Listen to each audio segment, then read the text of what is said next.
الحمد للہ رب العالمین والصلاة والسلام علی سید الانبیاء والمرسلین اما بعد فاعوذ باللہ من الشیطان الرجیم بسم اللہ الرحمن الرحیم۔ الحمدللہ الفرقان پروگرام میں اعمال صالحہ اور افعال قبیحہ کا بیان چل رہا تھا۔ اچھے اخلاق اس کے مقابلے میں برے اخلاق کے بارے میں تفصیل بیان ہو رہی تھی۔ ابھی جس موضوع کا ہم نے انتخاب کیا ہے وہ غرور و تکبر اور اس کے مقابلے میں عاجزی و انکساری کا بیان۔ عاجزی انکساری کے بارے میں تفصیلی طور پر بیان کیا کہ عاجزی انکساری کا مطلب یہ ہوتا ہے کہ انسان اپنے آپ کو دوسروں سے کمتر اور دوسرے کو اپنے آپ سے افضل جانے۔ اس کے مقابل تکبر ہوتا ہے کہ دوسرے کو اپنے سے حقیر اور خود کو اس کے مقابلے میں بلند و برتر جاننا، اسے تکبر کہتے ہیں۔ تکبر و غرور اللہ تبارک و تعالیٰ کو شدید ناپسند ہے۔ عاجزی انکساری اللہ تعالیٰ کو بڑی محبوب ہے۔ تکبر شیطان نے اختیار کیا اور راندہ درگاہ ہو گیا۔ حضرت آدم علیہ السلام نے اور دیگر انبیاء علیہ السلام نے عاجزی انکساری اختیار کی۔ اللہ تبارک و تعالیٰ نے سربلندی عطا فرمائی اور اپنی بارگاہ میں مقام وجاہت عطا فرمایا۔ آپ نے دیکھا کہ سب سے پہلا تکبر شیطان نے کیا تھا اور یہ تکبر بڑا برا تھا، وہ کافر ہو گیا تھا۔ اس لیے تکبر کے بارے میں غور و تفکر کرنا بہت ضروری ہے۔ تکبر کیا ہوتا ہے، کن اسباب کی بنا پر پیدا ہوتا ہے، اس کی کون کون سی اقسام ہیں، کیا کیا حکم ہیں تکبر کے۔ اس لیے ان تمام تفاصیل کو انشاءاللہ ہم آپ کی خدمت میں عرض کریں گے اور پھر تکبر کے علاج کے بارے میں بھی آپ کو بتایا جائے گا۔ تو یہ یاد رکھیں کہ تکبر کا مطلب ہوتا ہے کہ اپنے آپ کو دوسروں سے افضل اور برتر سمجھنا، جبکہ دوسرے کو حقیر اور کمتر جاننے کا نام تکبر ہے۔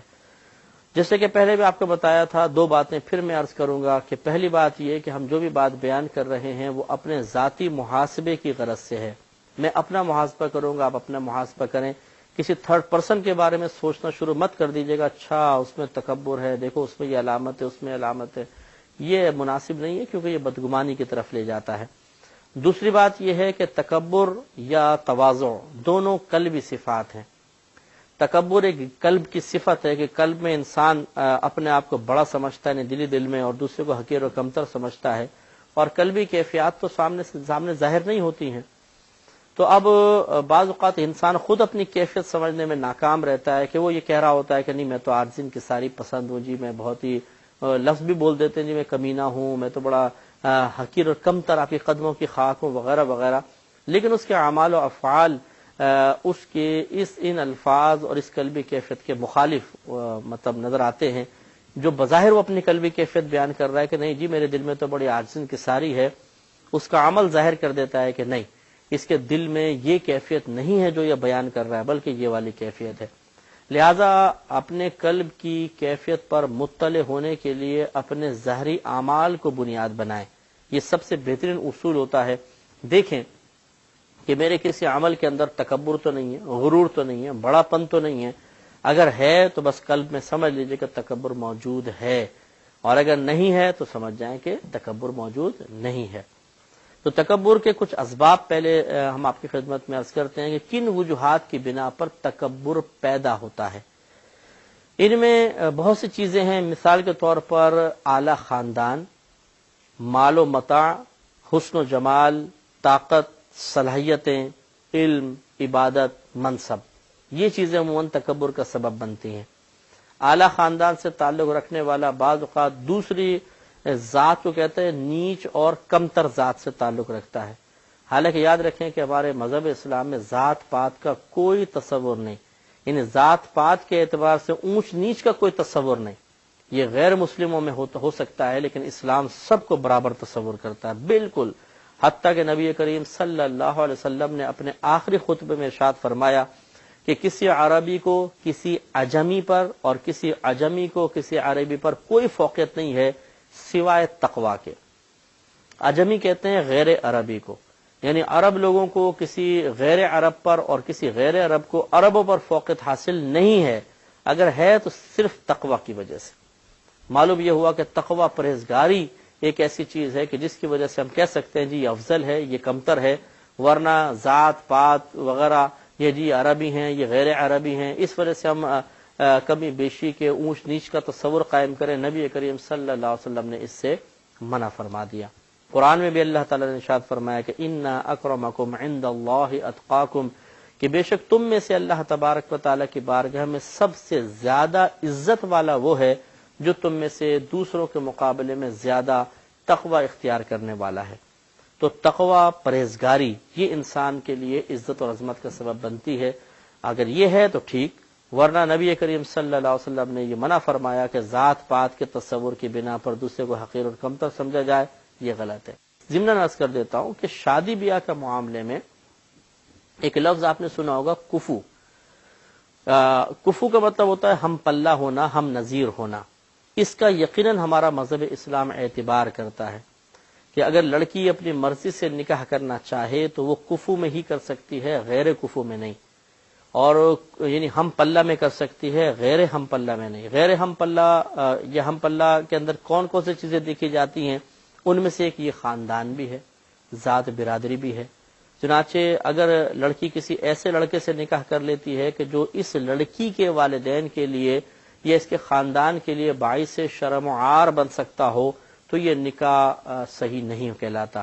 یعنی یہ ہو تو جاتا ہے لیکن والدین کی اجازت پر موقوف ہے، چاہے تو قائم رکھیں چاہے تو ختم کر دیں۔ یہاں ایک ڈاؤٹ پیدا ہو سکتا ہے کہ جب مذہب اسلام ذات پات کا کوئی تصور اور فرق ملحوظ نہیں رکھتا ہے تو ایک کفو کا مسئلہ کیوں بیان کیا گیا؟ تو مسئلہ دیکھیں یہ ہے کہ ایک تو ہے کہ کسی سے رشتہ اس لیے ناجائز قرار دیا جائے کہ وہ قوم حقیر ہے، کمتر ہے، اور ایک اس لیے کہ والدین یا خاندان کی قلبی کیفیت کا یا ان کے عزت و احترام کا کو ملحوظ رکھتے ہوئے ان کے جذبات کا احترام کرتے ہوئے کوئی حکم دینا، یہ دو الگ الگ چیزیں ہیں۔ شریعت یہ نہیں کہہ رہی کہ اگر لڑکی نے غیر کفو میں شادی کی تو وہ حقیر ہیں، کمتر ہے، اس لیے چھوڑ دو، نہیں، بلکہ اس لیے کہ اس تعلق کی بنا پر بہرحال کیفیات بدلتی ہیں۔ ہر خاندان کی اپنی اپنی ایک مطلب ایک حیثیت ہوتی ہے، جسے مثال کے طور پہ کیا ہمارے نبی کریم صلی اللہ علیہ وسلم کا خاندان دیگر تمام خاندانوں سے افضل و اعلیٰ ہے یا نہیں ہے؟ تو یقینی سی بات ہے، اس کا کوئی انکار نہیں کر سکتا۔ تو یہ ہوتا ہے کہ خاندان بڑے بھی اعلیٰ ہوتے ہیں، کچھ ادنا درجے کے ہوتے ہیں، جو دنیاوی تقسیم ہوتی ہے، اگرچہ شریعت یہ کہہ رہی ہے کہ اس تقسیم کو ملحوظ نہ رکھا جائے، لیکن اب یہاں پہ آ گئی بات جذبات کی اور کیفیات کی، کہ بعض ایک اچھا پڑھا لکھا خاندان ہے، مالدار لوگ ہیں، سلجھے ہوئے قسم کے لوگ ہیں، لڑکی نے کسی ایسے لڑکے سے نکاح کر لیا جن کے پاس نہ دولت ہے، نہ پیسہ ہے، نہ کوئی ایجوکیشن ہے، اور مطلب یہ کہ بالکل کم پڑھے لکھے والوں کی حرکتیں، چھچوری قسم کی حرکتیں ہیں ان کی، تو آپ خود سوچئے کہ ان میں آپس میں ایڈجسٹمنٹ کیسے ہوگی؟ طبیعتوں کا اتنا اختلاف، ذہنی ہم آہنگی کا نہ ہونا، تو یقیناً یہ خود اس لڑکا لڑکی کے لیے یہ رشتہ بہت ہی نامناسب ہے کہ آگے چل کے یہ ایڈجسٹ نہیں کر پائیں گے اور ٹوٹ جائے گا، جدائی ہو جائے گی۔ اور اسی طرح اس لڑکی کے والدین کے لیے یہ تعلق باعث شرم عار ہے کہ دیگر خاندان کے افراد، یقینی سی بات ہے کہ ایک اپنے ہی جیسے ہم ذہن لوگوں کے قریب ہونا پسند کرتے ہیں، اور اس قسم کے لوگ جو ان سے ذہنی ہم آہنگی نہیں رکھتے، طبیعتی لحاظ سے، طبعی لحاظ سے، عادات کے اعتبار سے ہم پلہ نہیں ہیں، تو اس سے پھر بعض اوقات والدین کا اعتماد، ان کے جذبات مجروح ہوتے ہیں۔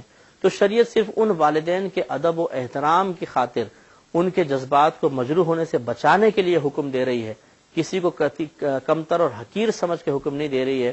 لہذا کفو کے مسئلے کو اس طرف نہ لے کے جایا جائے کہ جی شاید شریعت ہماری دوسرے کو حقیر اور کمتر سمجھ رہی ہے۔ انسان سب برابر ہیں۔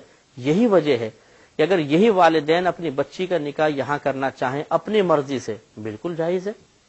اگر تو واقعی شریعت کسی کو حقیر اور کمتر سمجھنے کی بنا پر رشتے کو ناجائز قرار دے رہی ہوتی تو پھر والدین بھی کرنا چاہتے تو یہ منع ہوتا، لیکن بالکل جائز ہے۔ اصل میں ان کے جذبات کا احترام مقصود ہے کہ وہ والدین ہیں، ایک خاندان ہے، انہوں نے بچی کو پالا ہے تو ان کو ایک حق بنتا ہے کہ وہ اپنی عزت کی، اپنے ناموس کی حفاظت کریں۔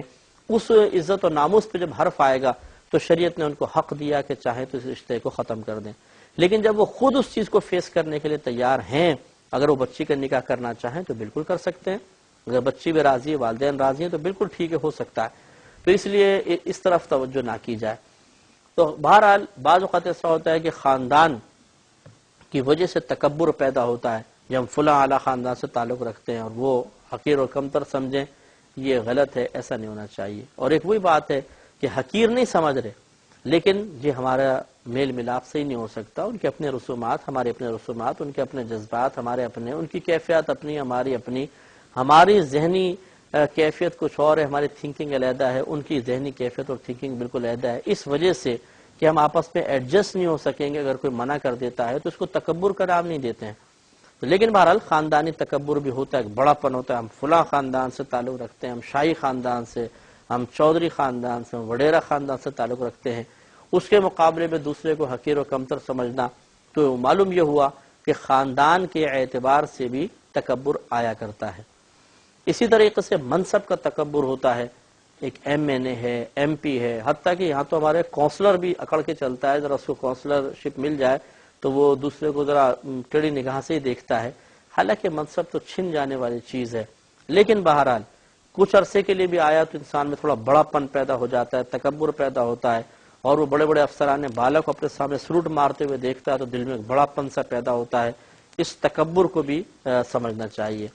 تیسرا، مال و متاع کی وجہ سے، کہ مال بھی انسان کے اندر بڑا پن پیدا کرتا ہے، غرور پیدا کرتا ہے، جس کے مقابلے میں انسان دوسروں غریب کو حقیر اور کمتر سمجھتا ہے، اپنے غریب رشتہ داروں سے ملنا چھوڑ دیتے ہیں، اور غریب محلے والوں سے مصافحہ چھوڑ دیتے ہیں، ان کے سلام کا جواب دینا چھوڑ دیتے ہیں، انہیں اپنی دعوت میں نہیں بلاتے، ان کی طرف سے دعوت آئے تو اس میں شرکت نہیں کرتے ہیں۔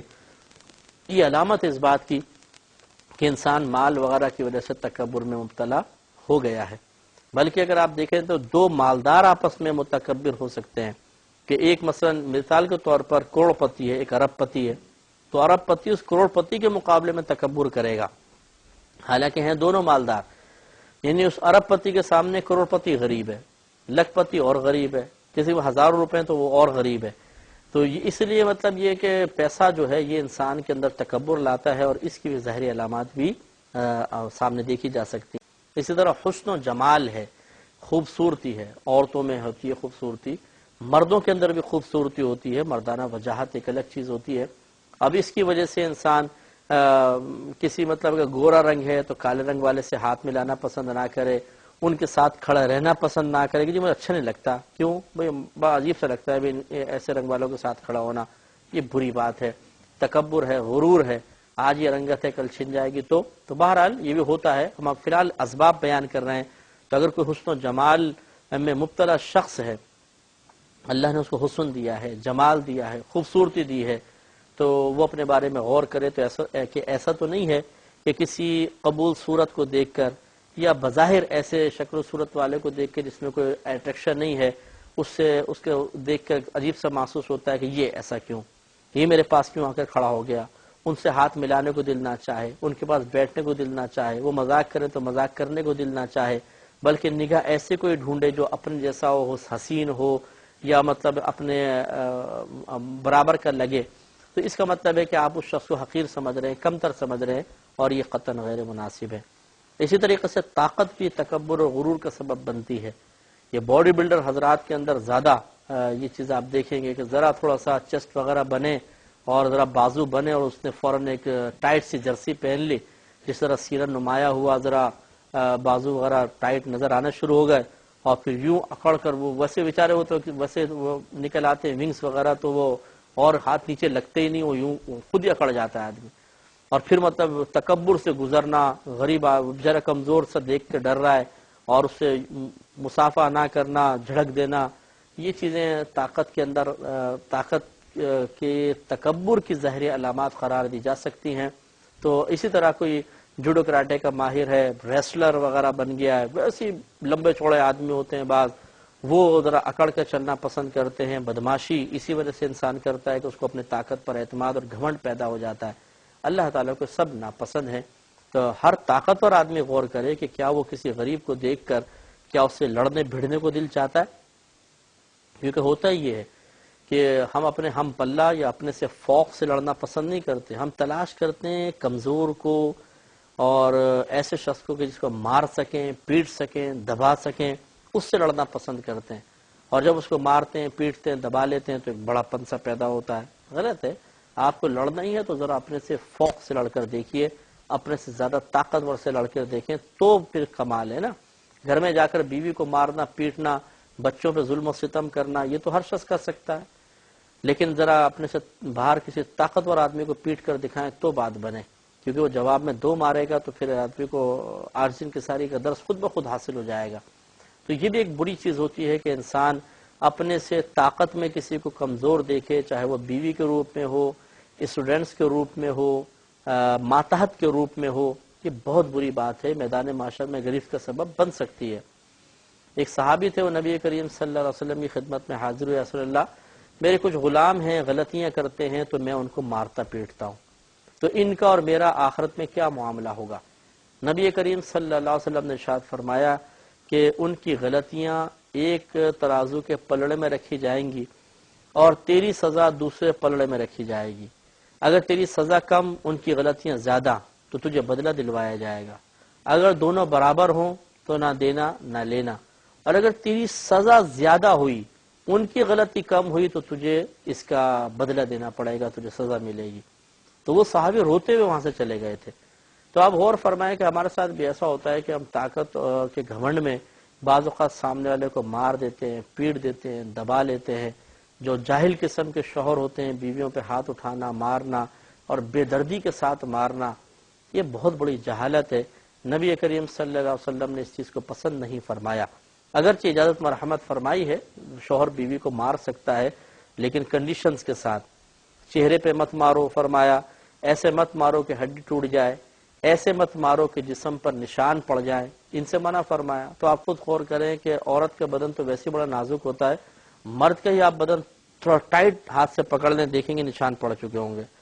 تو عورت کا بدن تو ویسے نرم ہوتا ہے، سرکار فرماتے ہیں کہ ایسا مارو کہ جسم پہ نشان نہ پڑے۔